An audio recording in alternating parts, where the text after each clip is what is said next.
사회 초년생을 위한 절대 실패하지 않는 ETF 투자법. 10년 ETF 적립식 투자 실전 강의. 파트 1 투자의 첫 단추 왜 ETF인가? 왜 적립식인가? 1.1 ETF 분산 투자의 가장 쉬운 답. 투자의 세계에 첫 발을 내딛는 사회 초년생에게 ETF EXCHANG 트레이디드 펀드는 가장 접근하기 쉬우면서도 효과적인 도구로 평가받고 있습니다. ETF는 특정 지수나 자산군의 수익률을 추종하도록 설계된 펀드로 주식시장에서 단일 주식처럼 자유롭게 거래되는 금융상품입니다. 개별 주식 한 주를 사는 것처럼 클릭 한 번으로 수백 수천 개의 우량 기업에 분산 투자하는 효과를 얻을 수 있다는 것이 ETF의 핵심 가치입니다. ETF 투자는 여러 면에서 초보 투자자에게 유리합니다. 첫째, ETF는 특정 기업의 파산과 같은 개별적인 위험에 직접 노출되지 않고 시장 전체의 성장에 동참할 수 있도록 해줍니다. 즉, 우량 기업이 부진하더라도 다른 기업의 성과로 손실을 상쇄할 수 있는 분산 투자 효과를 얻는 것입니다. 둘째, 운용 보수가 매우 저렴하다는 장점이 있습니다. 예를 들어 S&P 500 지수를 추종하는 대표적인 ETF인 SPY의 연간 운용 보수는 0.0945% 수준이며 다른 경쟁 상품의 경우 0.01%까지 낮아지기도 합니다. 이는 장기 투자 시 복리 효과를 극대화하는데 결정적인 역할을 합니다. 셋째, ETF는 주식처럼 자유롭게 매매할 수 있어 현금화가 용이합니다. 특히 SPY와 같은 유동성이 높은 ETF는 거래 편의성 측면에서 압도적입니다. 1.2 시장 타이밍을 무시하는 절대 무적의 전략, 적립식 투자 DCA. 수많은 투자 전문가들이 조언하는 절대 실패하지 않는 투자법의 핵심은 바로 적립식 투자, 즉 달러 코스트, 에버리징 달러 마이너스 카스트 에브리징 DCA입니다. DCA는 자산의 가격 변동에 관계없이 정해진 주기에 매월마다 동일한 금액을 투자하는 방식입니다. 이 전략의 가장 큰 강점은 언제 투자해야 하는가에 대한 고민을 완전히 해소해 준다는 것입니다. 시장의 저점을 정확히 예측하는 것은 전문가에게도 불가능에 가까운 일입니다. 그러나 DCA는 시장 타이밍을 맞추려는 시도 자체를 포기함으로써 오히려 더 강력한 결과를 만들어냅니다. 적립식 투자는 심리적으로도 매우 유리합니다. 초보 투자자들은 시장이 하락할 때 공포에 질려 매도하고 싶은 충동을 느끼기 쉽습니다. 하지만 DCA는 매월 정해진 금액을 투자하도록 강제함으로써 하락장을 손실의 시기가 아닌 더 많은 주식을 더 싸게 살 수 있는 절호의 기회로 인식하게 만듭니다. 주식 가격이 낮을 때는 더 많은 주식을 매수하고 가격이 높을 때는 더 적은 주식을 매수함으로써 장기적으로는 주당 평균 매입 단가를 낮추는 효과를 가져옵니다. 이처럼 DCA는 시장 변동성을 정면으로 돌파하는 가장 단순하면서도 강력한 무기입니다. 1.3 투자를 완성하는 마법, 복리 효과와 장기 투자의 힘. 투자의 결실을 맺는 마지막 단계는 시간입니다. 장기 투자가 중요한 이유는 바로 복리 효과 때문입니다. 복리란 투자로 얻은 수익을 다시 투자하여 이자가 이자를 낳는 것을 의미합니다. 마치 눈덩이가 언덕을 굴러 내려가면서 점점 커지듯 자산은 시간이 지날수록 기하급수적으로 불어나게 됩니다. 이러한 복리 효과는 특히 장기간에 걸쳐 투자가 이루어질 때 그 위력이 극대화됩니다. 장기 투자는 투자의 성공 가능성을 높여주는 가장 확실한 방법입니다. 단기적인 시장의 등락은 예측하기 어렵고 운이 크게 작용하는 것처럼 보일 수 있습니다. 그러나 장기간 투자 데이터를 살펴보면 시장은 일시적으로 등락을 반복하더라도 꾸준히 우상향하는 경향이 있습니다. 장기 투자는 이러한 시장의 회복력과 성장 추세의 올라탐으로써 단기적인 변동성에 좌우되는 운의 개입 여지를 줄여버립니다. 이는 투자 성공이 단기적인 감각이나 행운이 아닌 꾸준함과 시간이라는 원칙에 달려 있음을 보여줍니다. 다음의 가상 사례는 이 원칙이 어떻게 현실에서 구현되는지를 증명할 것입니다. 파트 20년의 여정 400달러의 기적. SPY와 QQQ 실전 사례 분석. 2.1. 가상사례 설정 2015년 8월부터 2025년 8월 31일까지. 본 보고서는 사회초년생이 2015년 8월부터 2025년 8월 31일까지 10년간 매월 마지막 거래일에 미국 대표 지수 추종 ETF인 SPY와 QQQ에 $400씩 적립식으로 투자한 가상의 시나리오를 바탕으로 작성되었습니다. 총 투자 기간은 120개월이며 누적 투자 원금은 총 $48,000입니다. 모든 계산은 제공된 기간의 월말 종가 데이터를 활용하여 이루어졌습니다. 2.2. SPY S&P 500과 함께한 10년의 기록. SPY는 S&P 500 지수를 추종하는 ETF로 미국 대형 우량주 500개로 구성되어 있습니다. 이는 미국 경제의 전반적인 흐름을 가장 잘 반영하는 상품으로 변동성이 적고 장기적으로 안정적인 성과를 기대할 수 있는 특징을 가집니다. 가상 투자자의 10년 SPY 투자 여정을 살펴보겠습니다. 2015년 8월 첫 투자 당시 SPY의 월말 종가는 $166.63였습니다. $400로 약 2.4주를 매수하며 투자를 시작했습니다. 이후 시장은 꾸준히 우상향하며 자산이 불어났습니다. 그러나 2020년 3월 코로나19 팬데믹으로 인해 시장은 급락했고 SPY 가격은 $238.94까지 떨어졌습니다.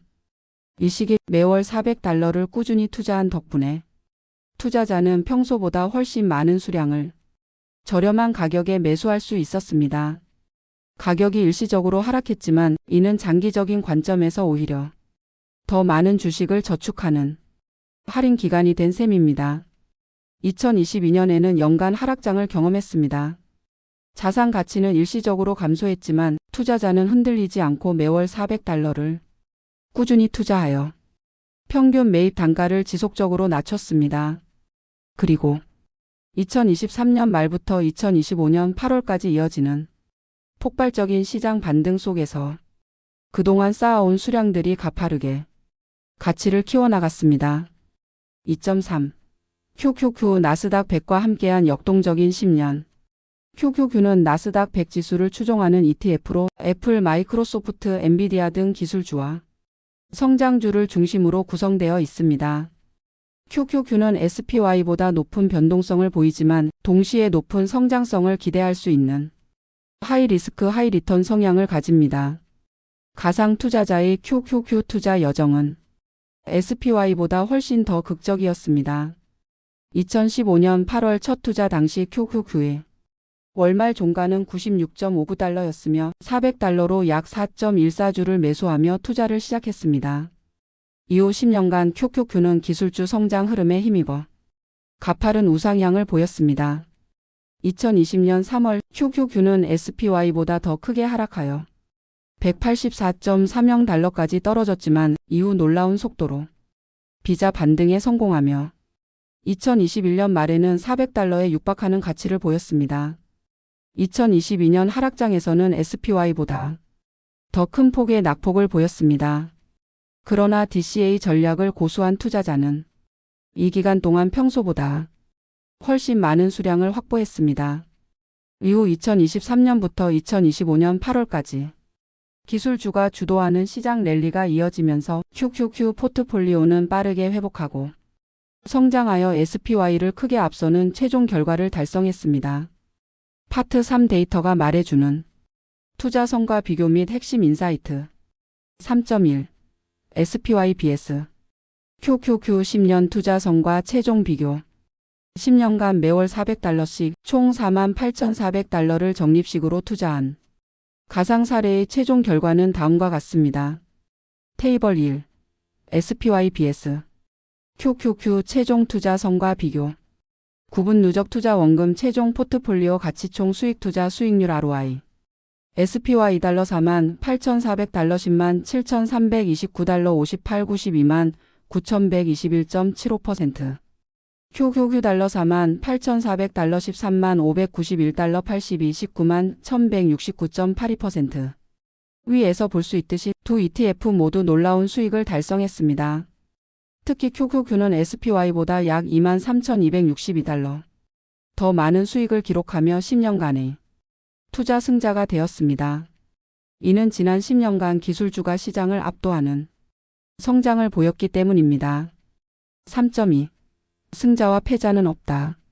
각 ETF의 특성과 투자 시사점. 결론적으로 SPY와 QQQ 모두 성공적인 장기 투자에 좋은 사례가 될 수 있습니다. 하지만 두 ETF가 지향하는 바는 명확히 다릅니다. SPY는 미국 경제의 평균적인 성장에 편승하여 안정성과 꾸준한 수익을 추구하는 투자자에게 적합합니다. 반면 QQQ는 기술주 중심의 고위험 고수익 투자를 원하는 투자자에게 적합한 상품입니다. 이러한 특성 차이는 투자 시점에 따라 다른 결과를 가져올 수 있습니다.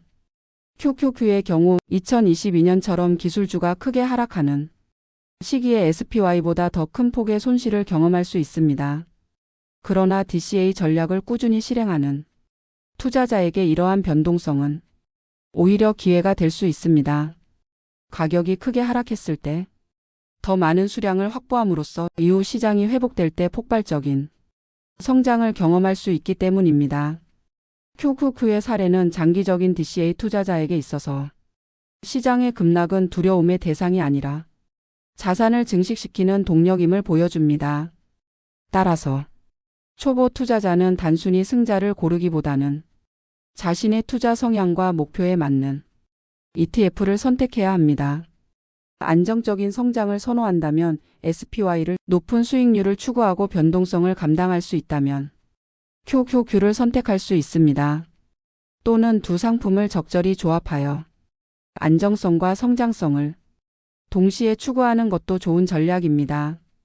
전문가들은 SPY를 기본 포트폴리오로 설정하고 QQQ나 SCHD와 같은 ETF를 조합하는 포트폴리오 구성을 제안하기도 합니다. 파트 4 성공적인 장기 투자를 위한 실전 가이드라인 4.1 반드시 알아야 할 실전 투자 팁 앤드 체크리스트. 성공적인 장기 투자를 위해서는 몇 가지 실용적인 팁을 숙지해야 합니다. ETF 선택의 함정. SPY는 전 세계에서 가장 오래되고 거래량이 많은 ETF입니다. 따라서 유동성이 매우 뛰어나 단기 트레이더나 대규모 거래를 하는 기관 투자자에게 유리합니다. 그러나 장기 투자자라면 SPY보다 운용 보수가 더 낮은 IVV나 VO와 같은 다른 S&P 500 ETF를 고려하는 것이 더 현명할 수 있습니다. SPY의 운용 보수 0.0945%는 IVV나 VO 0.01%에 비해 상대적으로 높기 때문입니다. QQQ에 대한 QQQM. QQQ는 주당 가격이 높아 소액 투자자에게는 부담이 될 수 있습니다. 다행히 QQQ의 운용사인 인베스코는 QQQ와 99% 동일한 구성 종목을 가지면서도 주당 가격이 절반 이하인 QQQM INVSCONASDAQ 100 ETF를 출시했습니다. QQQM은 운용 보수 또한 0.15%로 QQQ 0.20%보다 저렴하여 소액으로 장기 투자하는 사회초년생에게 이상적인 대안이 될 수 있습니다. 수수료 및 거래 시간 확인. 해외 주식 거래 시 수수료는 국내 주식보다 통상 710배가량 높습니다. 증권사별로 다양한 수수료 이벤트를 진행하고 있으니 반드시 여러 증권사의 수수료를 비교하고 유리한 계좌를 개설해야 합니다. 증권사에 방문하지 않고 스마트폰 하나로 계좌 개설이 가능합니다. 물론 미성년자도 증권계좌 개설이 가능합니다. 또한 미국 시장은 시차로 인해 한국 시각으로 새벽 시간대에 거래가 가능하며 서머타임 기간에는 거래 시간이 1시간 앞당겨진다는 점을 염두에 두어야 합니다. 4.2. 꼭 챙겨야 할 세금 문제. 해외 ETF 양도소득세. 해외 ETF 투자로 얻은 매매 차익은 양도소득세 과세 대상입니다. 따라서 반드시 세금 납부 의무를 숙지하고 대비해야 합니다. 해외 주식 양도소득세는 양도가액 마이너스 취득가액 마이너스 필요경비 마이너스 기본공제 곱하기 22%로 계산됩니다. 여기서 기본공제는 연간 250만원까지 적용되며 세율은 양도소득세 20%에 지방소득세 2%가 별도로 부과되어 총 22%입니다. 구분 금액 비고 양도가액 1,500만 원 내외 ETF 매도 금액. 취득가액 1,000만 원 내외 ETF 매수 금액. 양도 차익 500만 원 양도가액 마이너스 취득가액. 기본 공제 250만 원 연간 250만 원 공제. 과세표준 250만 원 양도차익 마이너스 기본 공제. 납부할 세액 55만 원과 세표준 250만 원 세율 22%. 양도소득세는 다음 해 5월 1일부터 5월 31일까지 주소지 관할 세무서에 자진 신고 및 납부해야 합니다. 기한 내 신고하지 않거나 납부하지 않을 경우 가산세가 부과될 수 있습니다. 세금 부담을 줄이기 위한 전략도 있습니다. 같은 과세기간 1월 1일 12월 31일 동안 발생한 해외 주식의 양도 차익과 양도 차손은 서로 상계할 수 있습니다. 예를 들어 SPY에서 1,000만 원의 이익을 얻고 QQQ에서 500만 원의 손실을 본 경우 두 ETF의 손익을 합산하여 500만 원의 양도 차익에 대해서만 세금을 내게 됩니다. 이처럼 손실이 발생한 종목을 매도하여 이익과 상계하는 방법은 투자 포트폴리오의 효율적인 세금 관리에 도움이 될 수 있습니다. 양도소득세를 연간 2억 원 정도 납부하는 것이 저우 꿈입니다. 파트 5 결론 투자를 시작하는 당신에게 이번 보고서의 10년 가상 사례는 투자에 대한 중요한 진실을 입증했습니다. 시장 예측은 무의미하다. 시장의 고점과 저점을 맞추려 S는 대신 매월 일정 금액을 꾸준히 투자하는 DCA 전략이 훨씬 더 안정적이고 강력한 결과를 가져왔습니다. 시간과 주식 숫자가 가장 큰 무기다. 장기간에 걸쳐 투자를 지속하면 단기적인 시장 변동성을 극복하고 복리 효과를 통해 자산을 기하급수적으로 불려나갈 수 있습니다. 변동성은 두려움의 대상이 아니다. 시장이 하락할 때 공포에 질려 매도하는 대신 꾸준히 저가의 주식을 매수하는 DCA를 실행하면 하락장이 오히려 자산 증식의 발판이 됩니다. 투자는 단거리 경주가 아닌 장거리 마라톤입니다. 성공의 비결은 복잡한 분석이나 예측에 있는 것이 아니라 규칙적인 행동과 꾸준한 인내심에 있습니다. SPY와 QQQ의 사례는 이 단순한 원칙을 따랐을 때 누구나 충분히 성공적인 결과를 얻을 수 있음을 보여줍니다. 투자를 시작하려는 당신이라면 오늘부터 당장 $400라는 작은 금액으로 시간이라는 가장 강력한 무기를 활용하는 여정을 시작해 보기를 권장합니다. 올바른 전략과 꾸준함만 있다면 누구나 장기적인 관점에서 절대 실패하지 않는 투자의 길을 걸어갈 수 있을 것입니다. 댓글로 의견 남겨주시고 이 영상이 도움이 됐다면 구독과 좋아요, 알림 설정 부탁드릴게요. 다음 영상에서 또 흥미로운 주제로 찾아뵙겠습니다. 그럼 모든 건 이제 시작해도 늦지 않아 채널이었습니다.